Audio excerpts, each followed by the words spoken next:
আজকে জুম্মার দিন।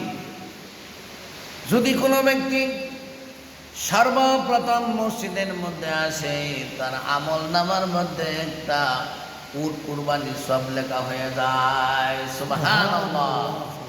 দ্বিতীয়বার যদি কোনো ব্যক্তি আসে, তার আমল নামার মধ্যে একটা গরু কুরবানির সব লেখা হয়ে যায়। সুবহানাল্লাহ। তৃতীয়বার যদি কোনো ব্যক্তি আসে, তার আমল নামার মধ্যে একটা ছাগল কুরবানির সব লেখা হয়ে যায়। সুবহানাল্লাহ। এই জন্য সর্বপ্রথম মসজিদে আসার জন্য আল্লাহ পাক রব্বুল আলামিন আমাদেরকে তৌফিক দান করুক। এই জন্য সর্বপ্রথম যদি মসজিদের মধ্যে আসে, নেকি বেশি পাওয়া যায়। এই জন্য আমরা বেশি বেশি মসজিদের মধ্যে আবাদ করব, মসজিদমুখী হইব, মসজিদের মধ্যে বেশি বেশি আসা যাওয়া করব। আল্লাহ পাক রব্বুল আলামিন আমাদেরকে বেশি বেশি মসজিদে আগে আসার জন্য তৌফিক দান করুক। আমিন।